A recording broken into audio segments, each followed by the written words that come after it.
billahi minasyaitonir rajim. Bismillahirrahmanirrahim. Assalamualaikum warahmatullahi wabarakatuh.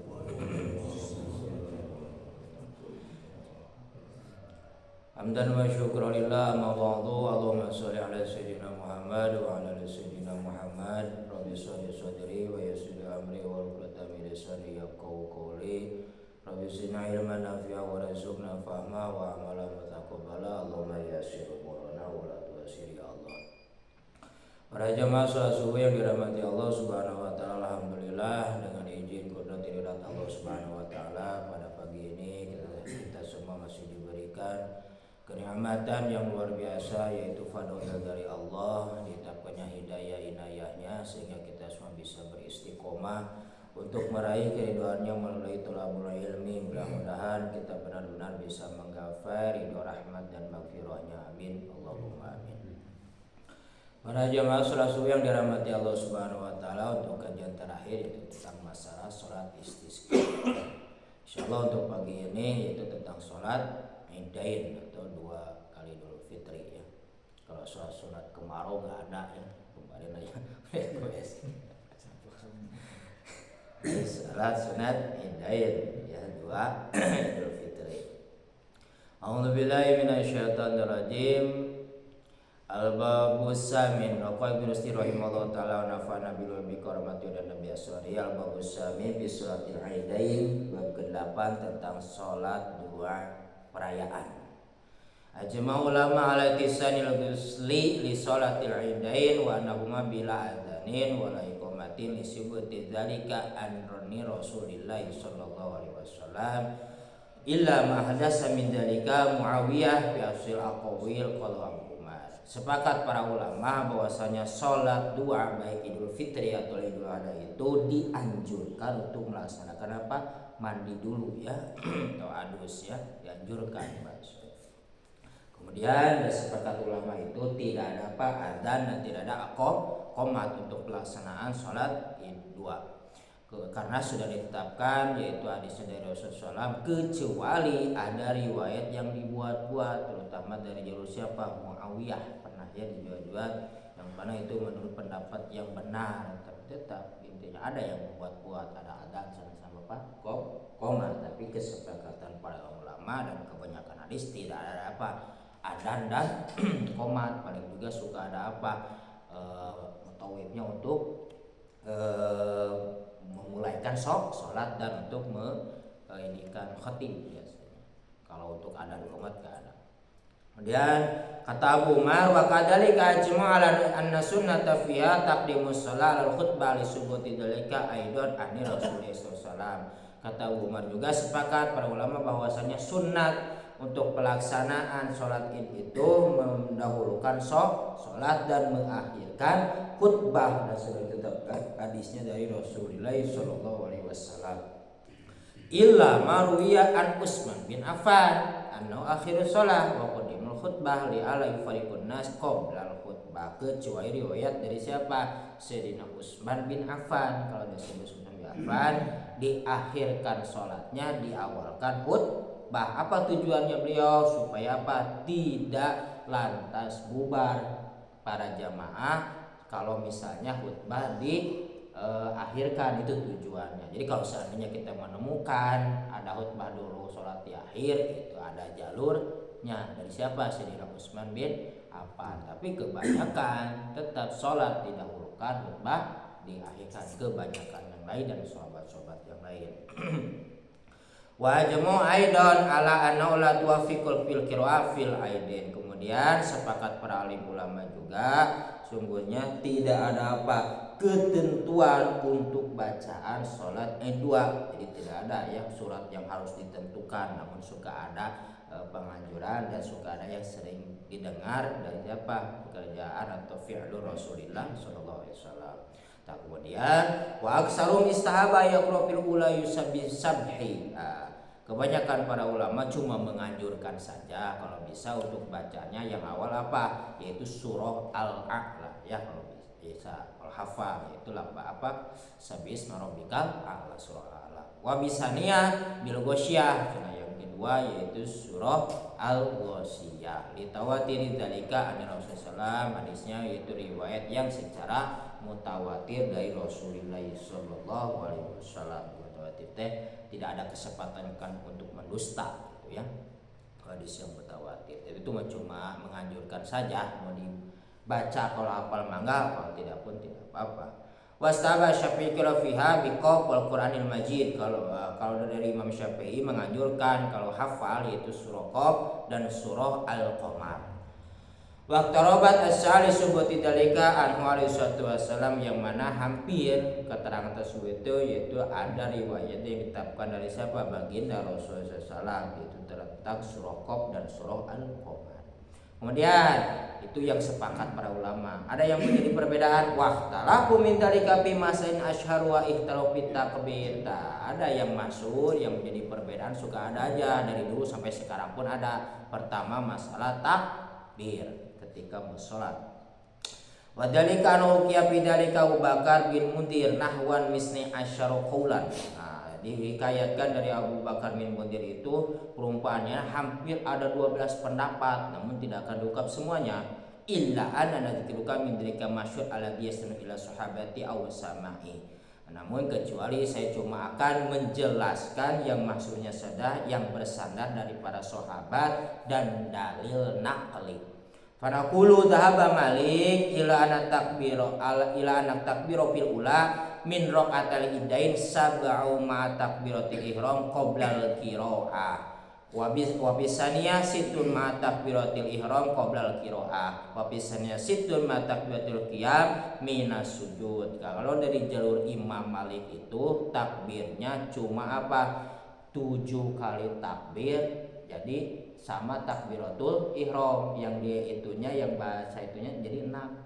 Kalau dari apa Imam Malik. Kedua rakaat yang kedua itu 6 takbiran dengan apa? Dengan ini apa bersama ya, bersama Imam Syafi'i cuma yang pertama rakaat yang pertama saja sama takbiratul ihram. Jadi 5 yang apa ada bacaan tasbihnya. Kemudian ketika mau bangkit itu tadi sama, jadi maksudnya sama bangkit dari berdiri ketika sudah sujud. Jadi 5 yang membacakan apa banyak tasbihnya. Wa qala Syafi'i fil ula samanati wa bisannya situn ma takbiratul jamina sujud. Kalau Imam Syafi'i itu jumlahnya di 8 sama apa takbiratul ihram yang awal. Nah itu ya di jumlahnya. Jadi yang hakikatnya yang ada doanya cuma ada 7. Itu sama ya, itu nyama apa rakaat awalnya. Wapisannya situn ma takbiratul qiyaminas sujud. Kalau yang kedua yaitu ada berapa? 6 sama takbiratul ihram, yaitu 5 yang ada bacaannya sama yang takbir dari bangkit sujud itu menjadi 6 takbir. Itu dari pandangan Imam Syafi'i. Saya pernah di daerah saya Garut itu cuma 1 kali dulu adatnya ya. Di sini walaupun kurang banyak sih para ulama yang 1 kali itu kalau nggak salah.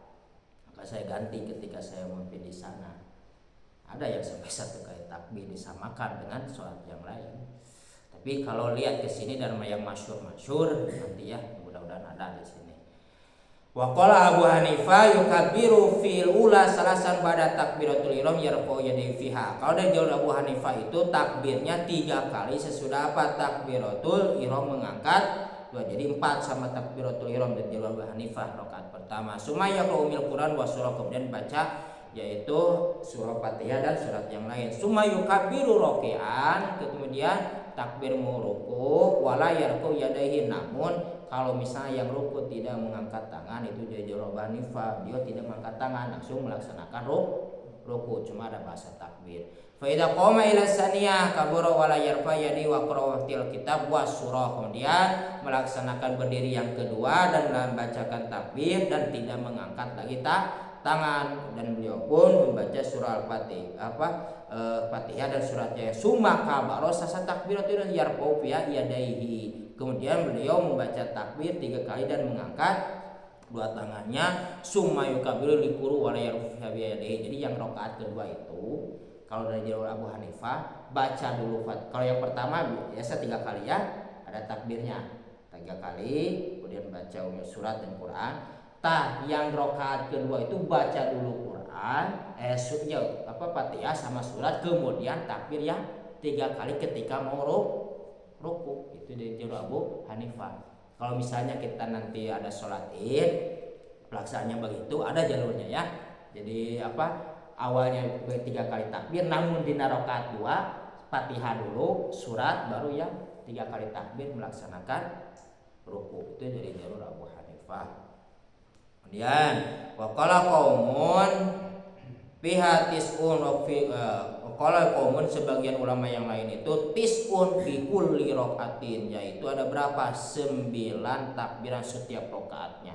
Jadi suka ada yang 9 takbir itu hampir setiap rakaat, tapi suka ada yang dijeda, ada yang 9 dan 2 rakaat yang ke-7 itu sebetulnya kalau dalam imam itu talfek, jadi ya nggak ada ininya. Jadi 2 imam gitu, 2 jalur di ininya.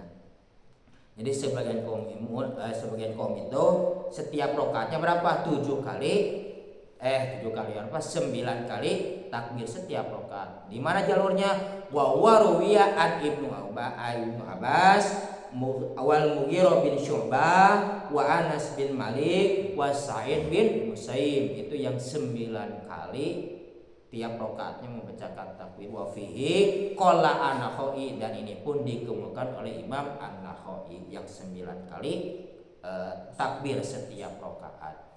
Wa sabu ikhtilafin ikhtilaful asar muqatifin dari kani sahabat, ya terjadinya perbedaan pendapat karena mengambil terutama dari nukiannya dari kegiatan para sahabat. Fadzaba Malik rahimahullah ta'ala murabi'an Ibnu Umar, terutama yang berada di jalur Imam Malik itu beliau meriwayatkan dari siapa? Ibnu Umar, yaitu anaknya Sayyidina Umar. Anu qala syahidtu al-hadah wal fitra ma'abi Hurairah faqabbara fi ula sabut takbiratin qabla al-qira wa fil akhirati khamsan qabla al-qira wa inal amal indahu bil Madinah kana ala hada. Jadi kegiatan orang Madinah, kata Ibnu Umar, saya menyaksikan melaksanakan sholat ibadah Idul Fitri itu sama Imam Abu Hurairah. Beliau bertakbir rakaat pertama 7 kali takbir, rakaat kedua 5 kali takbir. Itu kegiatan tradisi orang Madinah sampai sekarang pun. Wabihada asar biaya ini akhadul asyafi, maka diambil oleh siapa? Imam Asy-Syafi'i. Ilanau tafil fil sabi an laysa fi takbiratul ihram kama laysa fil khamsi takbiratul qiyam. Namun beliau membedakan cuma satu aja, yang ketika takbiratul ihram dan takbiratul qiyam itu ditambah, jadi maksud beda, maksud yang 7 tadi. Wa syubayu kaina malikan inama asara ayu adat takbiratul ihram fi sabi, kemudian menghitung yang takbiratul ihram itu menjadi apa tuh?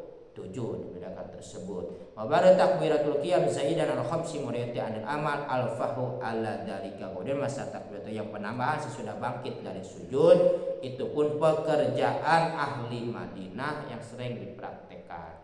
Fakanahu inda waju minal jami bainal asar wal amal, maka kompromilah langkah-langkah tersebut antara hadis dan kegiatan atau tradisi orang-orang Madinah. Maka kharaja Abu Dawud mana hadis Abi Hurairah marfu'an an Aisyah wa Amr bin As.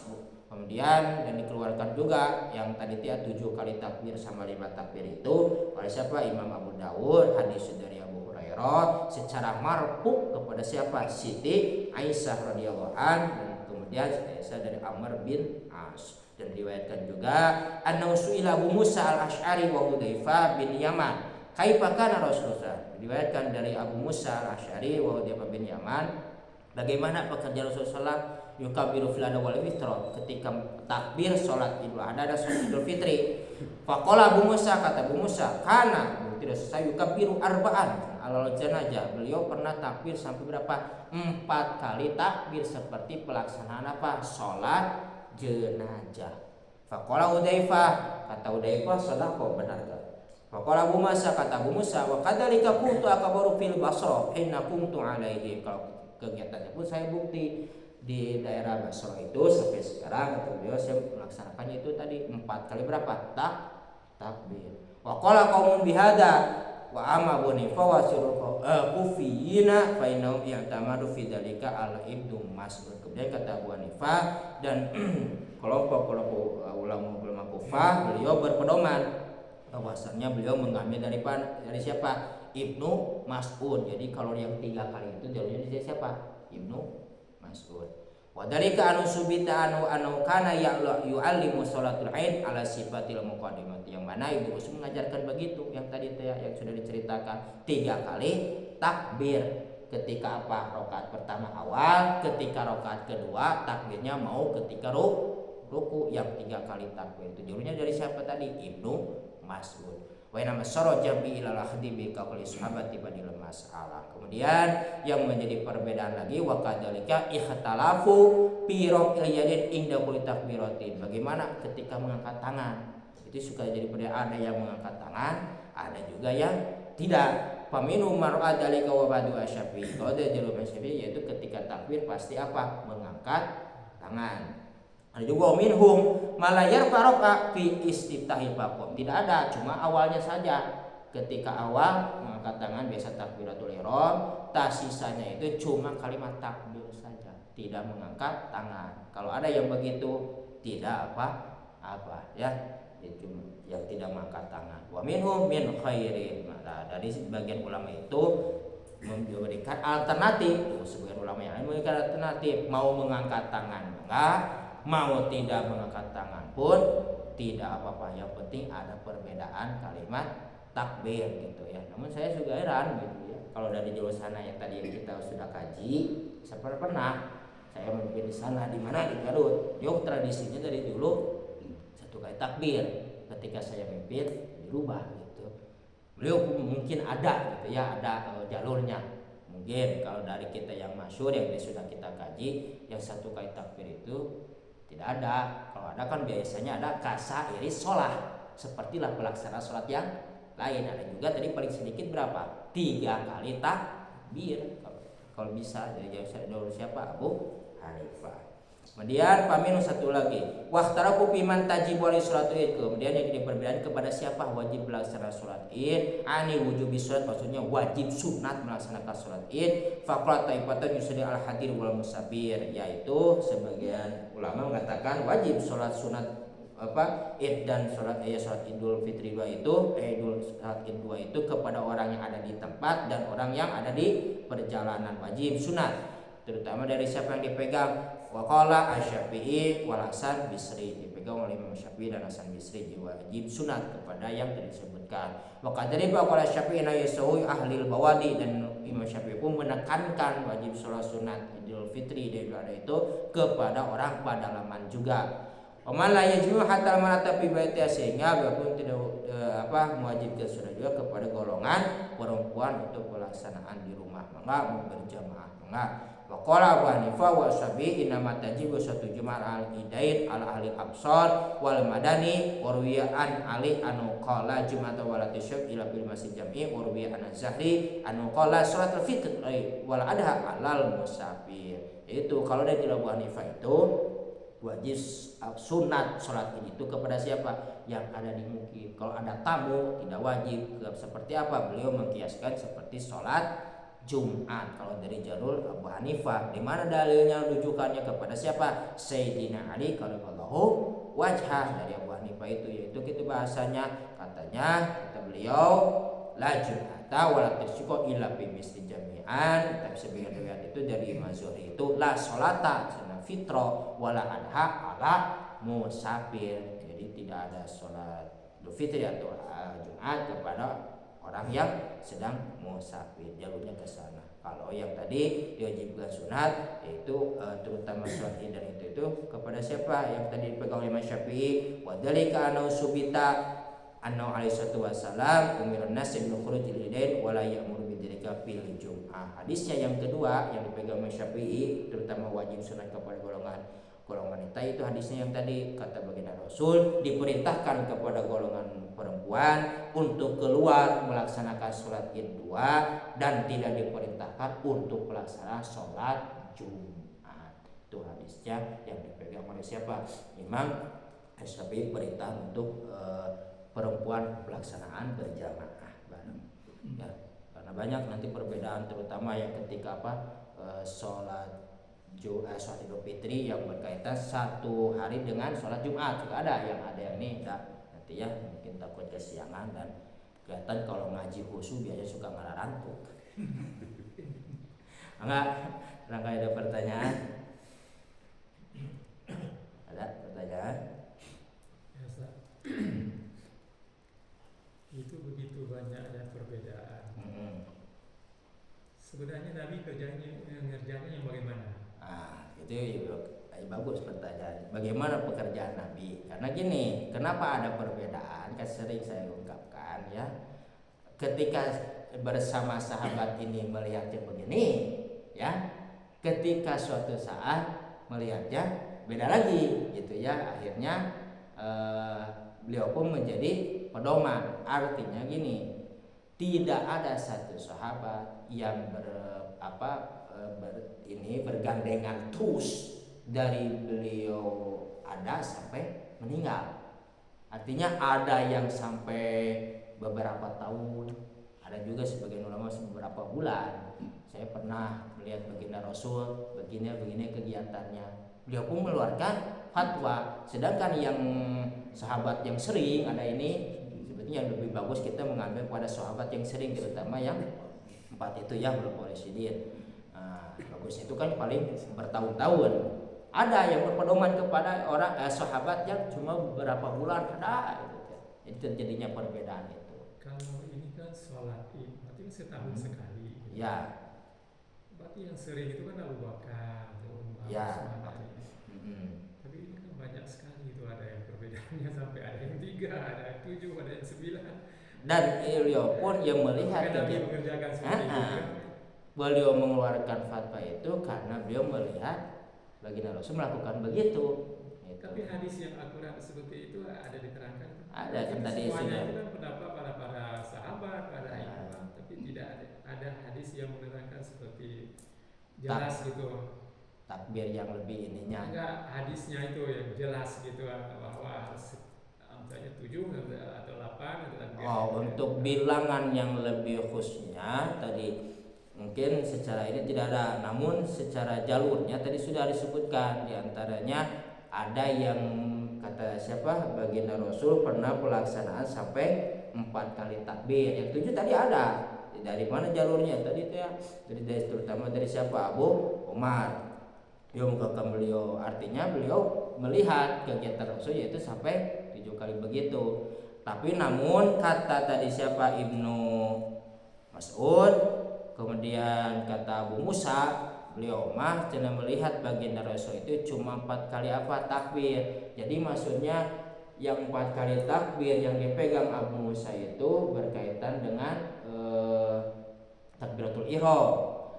Kalau pandangan dari Ibnu Mas'ud, 4 takbir itu kata beliau yang dipegang oleh Abu Hanifah, 3 yang dimaksud dengan doanya, yang awalnya menjadi 4. Jadi itu maksudnya, jadi awalnya takbiratul ihram menjadi 4. Itu seperti itulah perbedaannya. Semuanya sahih itu. Insyaallah semuanya gitu. Makanya kalau merujuk kepada para sahabat terutama para Rasyidin, insyaallah, karena beliau itu berperang bergandengan dengan Rasul hampir bertahun-tahun gitu. Ada yang bertanggung jawab, insyaallah jalurnya sudah ada dan insyaallah bertanggung jawab. Dari mana jalur yang 7 sampai 5 itu dari siapa? Abu Hurairah dan Abu Sayyidina Umar pun beliau pun mengerjakan begitu. Tadi ada yang ada itu adan yang adan umat yang ada. Nah itu yang mengada-ngada seperti itu. Makanya jangan diajarkan itu cuma bahasa adanya adan sama qomat, adanya adan sama qomat ya. Terutama siapa yang begitu, yaitu dari Muawiyah. Beliau mengatakan jangan ada sholat Id itu ada adannya sama adan sama qomat. Jadi itu bahasanya mengada-adakan. Jadi yang masyhurnya dan disepakati oleh para ulama fuqaha itu yaitu yang sudah masyhur itu tidak ada adan dan tidak ada iqamah. Kenapa terjadinya perbedaan yang tadi saya sudah ungkapkan? Perbedaan itu pun bukan dulu saja, sampai sekarang pun. Dan ulama terutama Ibnu Rusdi mengarang begitu sampai dengan jalur-jalurnya supaya kita itu tadi tidak saling menyalahkan. Dan mungkin kita pun sampai sekarang bukan ya melihat atau kita intinya mah pasti di daerah-daerah itu kan beda gitu ya. Seperti di sini tadi dia seperti sholat itu kan taraweh di sini berapa rakaat di 11, di sana 2, 3 kan sudah diterangkan jalurnya supaya memberikan alternatif dan kita pun tidak saling menyalahkan, intinya begitu.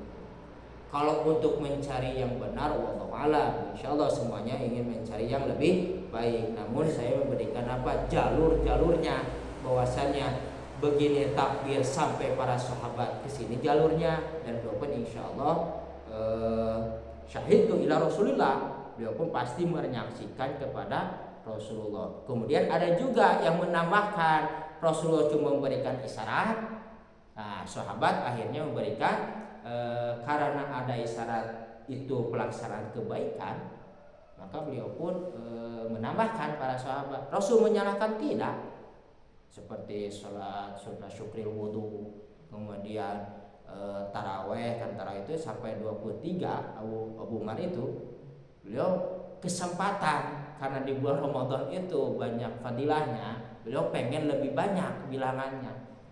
Nah, dan sedangkan Rasulullah kan jarang untuk pelaksanaan berjamaah dan tidaknya itu. Dan Rasul tidak misalnya kalau ada larangan haram maka tidak akan dikerjakan gitu. Intinya. Sebelum sholat Id apa ada sholat sunat lain? Nah itu ada nanti ya, qobla sama ba'da kalau nggak salah di sini apakah diterangkan atau ada seperti pelaksanaan qobla dan ba'da, apakah ada sholat sunat lain atau tidak, nanti ada ya pembahasan diterangkan sekarang gambarannya, terutama yang di lapangan gitu ya. Kalau yang di sini bisa identiknya dengan sholat tahiyatul masjid kadang-kadang. Kalau di ini bagaimana yang di lapangan yang qoblanya itu nanti diterangkan. Beberes sekarang minggu depan mungkin ya. Mudah-mudahan ngaji lagi, panjang umur, sehat. Ya. Jadi begini, zaman Nabi terjadi perbedaan selisih karena tidak semua sahabat itu mendampingi Nabi dalam waktu yang lama. Ada yang sebagian perang, ada sebagian di Madinah. Jadi kalau perang itu waktunya lama, 6 bulan, 4 bulan sampai 6 bulan. Nah, jadi sebagian ngaji dengan Nabi, sebagian tidak. Itu terjadi perbedaan karena yang sebagian tidak melihat tata cara yang diajarkan oleh Nabi, sebagian melihat. Nah, dan juga Nabi sendiri sudah memberikan semacam rekomendasi. Alaikum bisunnati wa sunnati khulafa'ir rasyidin. Berpegang teguh pada sunnahku dan sunnah khulafa'ir rasyidin. Artinya apa? Ada peluang untuk para sahabat itu berijtihad, berbeda pendapat bersama mereka nanti setelah Nabi tidak ada. Artinya ketika Nabi pernah bertanya pada seorang sahabat, ketika mau diutus ke Yaman menjadi gubernur, kalau salah Ibnu Mas'ud itu siapa? Apa yang akan kau perbuat jika kau menemukan suatu perkara? Maka kau kembalikan kepada kitabullah. Jika tidak ada, kepada sunnah Nabi, pada hadis. Jika tidak ada, aku akan berijtihad. Nah, artinya zaman sahabat pun ketika Nabi sudah tidak ada, terjadi ijtihad di antara mereka, pemahaman yang berbeda-beda. Artinya peluang ijtihad itu, karena ijtihad itu ada sejak zaman sahabat, apalagi zaman sekarang, perbedaan penafsiran dan pemahaman sahabat. Tidak pemahaman Abu Bakar dan Umar sudah berbeda di sini. Itu pun zaman Nabi masih hidup, antara pemahaman Abu Bakar dan Umar sudah berbeda ya, untuk menentukan hukum dan lain sebagainya. Apalagi kesini jadi sangat mungkin terjadi perbedaan sangat mungkin. Sehingga Imam Malik ketika ditanya oleh pengikutnya, wahai Imam Malik, kenapa aku tidak menciptakan mazhab itu satu saja? Andaikan aku bisa, aku akan buat, tapi tidak akan pernah bisa. Gitu. Itulah kurang lebih begitu. Jangan dulu ya seperti itu para sahabat, terus guru sama murid pun ada yang berbeda. Termasuk kan an ashabi Malik itu atau an ashabi Syafi'i itu artinya murid dari Imam Malik pun sampai ada yang berbeda pendapat. Jadi istilah kasarnya mah beda muka pasti beda pemikiran. Tidak boleh kita tuduh bid'ah dalalah. Ya jangan dulu, selama ada jalur ya. Selama ada jalurnya, maka saya mengkaji ini itu tujuannya begitu, supaya kita itu tidak saling menyalahkan gitu ya. konsep pertama dalam Al-Quran kata Allah, fala tuzaku anfusakum. Jangan kalian merasa paling suci, jangan kalian merasa paling benar, terutama dalam masalah meraih keridhaan Allah atau ibadah, gitu ya. Makanya saya berikan ini alternatif jalur-jalurnya, ke sini jalurnya, ke sini jalurnya, tinggal kita pilih saja. Gitu. Kalau yang Muawiyah tadi saya rasa itu ijtihad, karena dia menganggap sholat itu sholat berjamaah seperti sholat Jumat, sebagaimana sholat Jumat ada adzan dan iqamah, maka dia berijtihad. Ya, cuma karena itu urusan sholat berjamaah hanya mengkiaskan mengkias gitu. Karena itu hampir sama dengan sholat Jumat, beliau mengkiasnya begitu. Jadi harus ada adzan dan iqamah kata beliau. Tapi kebanyakan para ulama fuqaha tetap sepakat tidak ada adzan dan iqamah gitu, sepakat. Mungkin gimana? Jadi kalau jakab atau saya, kalau misalnya kita mengkaji kemudian kebanyakan para ulama fuqaha yang lebih jernih menganjurkan laksanakanlah. Kemudian kalau saya kan sudah, kalau dalam madzhab biasanya kan saya dari Imam Syafi'i, dan saya pun ada jauh-jauh sampai kepada para sahabat. Walaupun ada alternatif di sana, tapi saya tetap suka kembali lagi gitu ke Imam Syafi'i. Pasti beliau pun, kata beliau pun, para ulama semua pun sama. Kalau seandainya saya cina beda dengan Al-Quran dan hadis, tinggalkanlah. Gitu kata-kata para ulama dulu, dan sahabat pun sama. Gitu. Kemungkinan ya hampir semuanya pedoman Al-Quran dan Al-Hadis, tidak bermufam, cuma ada kias saja. Gimana? Intinya Bang, kita kalau berpegang pada amalan itu lebih mudah. Sudah mereka pertanggungjawaban keilmuannya sudah sangat tinggi lah. Kalau kita tidak berpegang dari padang, maka kita akan membuat madhab yang kelima, madhab diri kita sendiri. Karena ilmu kita belum sampai ijtihad mereka, itu aja. Ya, dan beliau pun tidak, kalau istilah Sunda mah tisagawaya. Tahu nggak sih tisagawaya? Sembrono. Tidak sembrono. Jadi setiap mengeluarkan ini pun beliau itu ini dulu amalannya dulu, seperti berpuasa. Ya, kalau kita kan seenaknya kadang-kadang cuma dengan menggunakan pikiran yang kita paham, itu kan? Kita ulama dulu tidak. Ketika mau mengarangkai suatu ya terutama kita, beliau pun berpuasa dulu sampai lama. Jadi tidak segawaya. Kalau kita makan, ini kepikir enak gak ibadahnya, lalu laksanakan. Dia kan cuma pakai logika. Ulama dulu tidak, keimanan dulu, amalannya dulu. Ya intinya membersihkan dulu benar, sebenar-benarnya hati bersih, baru mengeluarkan keilmuannya. Gitu. Itu mungkin. Alhamdulillah, mudah-mudahan kita bisa mengamalkan sehari-hari ilmu yang kita dapat benar-benar mendapatkan ridho rahmat Allah Subhanahu wa taala dan menjadi syafaat kelak di hadapan Allah Subhanahu wa taala. Amin ya Allah ya rabbal alamin. Maka tutup dengan doa kifaratul majelis. Subhanallah wa bihamdik, asyhadu an la ilaha illa anta, astaghfiruka wa atubu ilaik. Assalamualaikum warahmatullahi wabarakatuh.